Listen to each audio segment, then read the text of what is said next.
ခင်ပွန်းတဲ့ကသူ့ရဲ့သွေးသားရင်ကလေးကိုတောင်စားပစ်ဖို့ရည်ရွယ်ချက်နဲ့ဇနီးတဲ့ပေးထားတဲ့ဥတလုံးကိုဒေါသတကြီးရိုက်ခွဲပြလိုက်ပါတယ်။ဒါပေမဲ့အထဲမှာကလေးမရှိပဲရွှေရောင်မီးခုံးငွေတွေထွက်ပေါ်လာပြီးဇနီးတဲ့ရဲ့ခန္ဓာကိုယ်ထဲကိုဝင်ရောက်သွားကသူမရဲ့မျက်လုံးသူငယ်အိမ်တွေပြောင်းလဲသွားပါတော့တယ်။ဒေါသထွက်နေတဲ့ခင်ပွန်းကဒုတိယမြောက်ဟုကိုထပ်ခွဲလိုက်တဲ့အခါဇနီးတဲ့ရဲ့ခန္ဓာကိုယ်ကနေအေယာမမွေမီးကြီးထွက်ပေါ်လာပါတယ်။တကယ်တော့လွန်ခဲ့တဲ့3နှစ်ကဒီယောက်ျားဟာဒဏ်ရာပြင်းထန်ရပြီးတေလူနီးပါးဖြစ်နေခဲ့တာပါ။အဲ့ဒီအချိန်တုန်းကသူကရန်သူတွေကိုနှိမ်နင်းပြီးတိုင်းပြည်ကာကွယ်နိုင်ဖို့အသက်ဆက်ရှင်ခွင့်ပေးပါလို့မွေးနှက်ဖျားစီဆူတောင်းခဲ့ပူပါတယ်။မွေးနှက်ဖျားမှသူ့ဇနီးကသူ့ရဲ့ဆူတောင်းကိုကြားပြီးသူ့အသက်ကိုကယ်တင်ဖို့အတွက်သူမရဲ့စွမ်းအားနဲ့မွေးမီးကိုစတေးခဲ့ရတာပါ။ယောက်ျားဖြစ်သူပြန်ချမ်းမာလာတဲ့အခါတစ်သက်လုံးသူမတယောက်တည်းပေါ်တစ္ဆာရှိမယ်လို့ကတိပေးခဲ့ပါတယ်။3နှစ်လုံးလုံးလည်းကောင်းကောင်းမွန်မွန်စောင့်ရှောက်ခဲ့ပြီးဇနီးတဲ့မှာကိုဝင်ရလာပါတယ်။ဒီကိုဝင်က3နှစ်လွယ်ရမှာပါ။ဒါပေမဲ့ဒီနေ့မှာစစ်ပွဲကပြန်လာတော့မွေးနှက်ဖျားเจ้าကတီလာရှင်ဆိုတဲ့မိန်းမတယောက်ကိုခေါ်လာပါတယ်။အေဂရိမင်းမြတ်ခွင့်ပြုချက်နဲ့တီလာရှင်ကိုလက်ထပ်မယ်လို့ပြောပါတယ်။ဇနီးတဲ့ငြိမ်ငြိမ်နေရပေးမယ်လို့ဆိုပါတယ်။ဇနီးတဲ့ရဲ့ညီမဖြစ်သူရှောင်းချင်းကဒေါသထွက်ပေမဲ့တီလာရှင်ကအမောက်ကိုကယ်ဖို့လာတာပါလို့လင်ပြောပါတယ်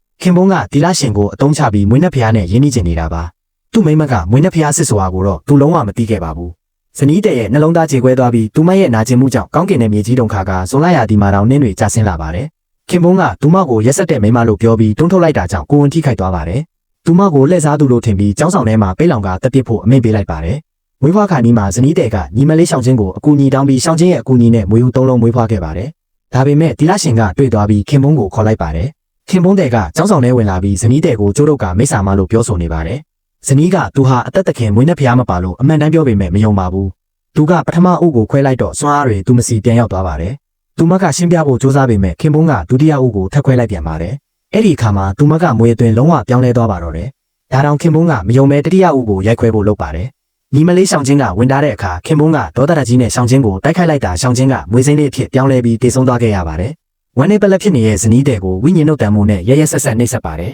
။မိုးကြိုးတွေပစ်ချလာပေမဲ့ခင်ပွန်းကတော့အမှန်တရားကိုမမြင်နိုင်ပဲကန်းနေသေးပါပဲ။နောက်ဆုံးမှာတော့ဇနီးတဲ့ကအော်ဟစ်ပြောလိုက်ပါတယ်။ရှင်ကရှင့်ကိုကဲရဲ့ဂျေဇုရှင်ကိုမိစ္ဆာလို့ခေါ်နေတာပဲအခုငါကနတ်ဖျားမဟုတ်တော့ဘူးငါမင်းကိုအပြစ်တံမယ်လို့ပြောလိုက်ပါတယ်။အဲ့ဒီခိုက်တက်မှာပဲကောင်းကင်ကြီးကွဲရသွားပြီးမွေးနှက်ဖျားမရဲ့အမျက်တော်သားတွေကဘာမြေပေါ်ကျဆင်းလာပါတော့တယ်